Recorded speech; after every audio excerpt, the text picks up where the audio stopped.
Kementerian Investasi dan Hilirisasi (BKPM) menggelar sejumlah one-on-one meeting selama digelarnya World Economic Forum di Davos, Swiss. Pertemuan ini dilakukan baik dengan pemerintah negara lain hingga sejumlah perusahaan terkemuka.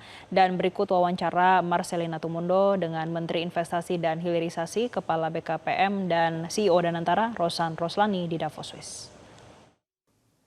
Pemirsa, World Economic Forum 2026 berlangsung di Davos, Swiss dari tanggal 19 hingga 23 Januari 2026 dengan mengangkat tema A Spirit of Dialogue. Partisipasi dan kehadiran Indonesia dalam World Economic Forum tahun ini sangat spesial karena dengan adanya kehadiran dari Presiden Prabowo Subianto yang juga nanti akan berbicara dalam special address di Conference World Economic Forum. Kita tentu akan menantikan apa saja yang menjadi narasi yang dibawa oleh Indonesia dalam World Economic Forum ini, termasuk peluang-peluang apa saja yang akan didapatkan oleh Indonesia.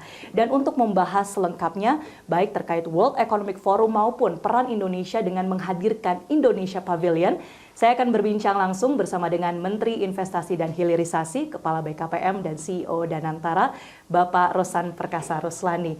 Apa kabar Pak Rosan? Baik, alhamdulillah, alhamdulillah. Alhamdulillah, kita sudah hadir di Swiss, Davos Pak, saat ini sudah 3 hari ya Pak, per hari ini pelaksanaan dari World Economic Forum, Indonesia Pavilion juga sudah dibuka. Sudah ada sesi diskusi panel apa saja Pak yang berlangsung di Indonesia Pavilion dan bagaimana melihat respon dari partisipan yang hadir? Ya memang kalau kita lihat, memang rencana itu total ada kurang lebih 13 sesi acara yang ada di Pavilion Indonesia ini. Dan kalau tadi saya juga menghadiri dan ada beberapa juga yang saya mendapatkan masukannya, responsnya bahwa mereka tuh senang ke pavilion kita karena pavilion kita ini benar-benar terbuka. Selain itu katanya kopinya enak banget. Itu jadi beberapa dari tamu-tamu yang hadir yang mencoba kopi kita, dia bilang wah kopinya enak banget gitu. Apalagi cocok dengan udara dingin seperti ini. Okay.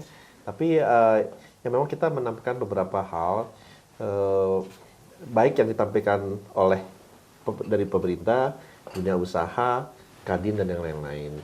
Ya, kalau dari kita ini kita lebih tampilkan juga apa saja rencana planning kita ke depannya, bagaimana kita juga menjadi semakin baik, semakin terbuka dari segi policy dan regulasi, dan itu kan harus kita sampaikan kan, karena kadang kalau kita udah punya policy yang bagus tapi kalau kita tidak sampaikan, yang mereka tidak tahu gitu. Nah ini yang juga kita sampaikan kepada mereka langsung, dan opportunity apa saja yang memang menjadi prioritas, terutama dalam kita ingin bekerjasama, berkolaborasi di bidang berbagai macam bidang, baik itu di renewable energy, itu di bidang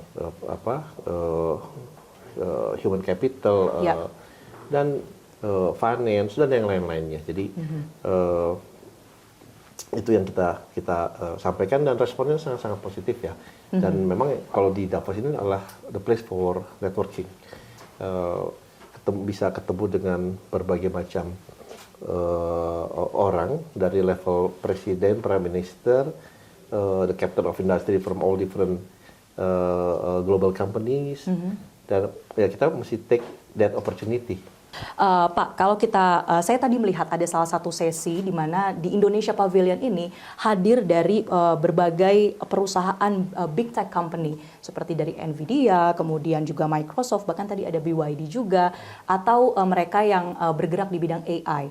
Kalau bicara soal mempersiapkan tenaga kerja SDM kita untuk tahun 2030, apakah ada rencana kerjasama di bidang peningkatan SDM kita Pak, supaya semakin siap menghadapi bonus demografi? Ya ada, memang justru itu yang kita sampaikan mereka, karena tidak hanya mereka pada saat berinvestasi, kita juga ingin pada saat mereka berinvestasi di Indonesia itu ada transfer knowledge atau transfer teknologi. Contohnya saya juga tadi, misal baru ketemu dengan Apple, mereka mau buka rencana lagi Apple Academy. Nah itu yang memang pemerintah Indonesia sudah propose, dan mereka ingin memperluas lagi. Dan tadi kita bicara lagi dengan utusan langsung dari tim Cook, ketemu dengan saya, dan nanti akan dilanjutkan pertemuan ini di Indonesia di bulan Maret rencananya mereka datang. Jadi ya itu juga kita sampaikan bagaimana karena kita meyakini pertumbuhan kita ini akan menjadi pertumbuhan yang berkualitas, dan bersambungan kalau orangnya, human capitalnya juga ikut terus tumbuh dan bersama-sama. Nah ini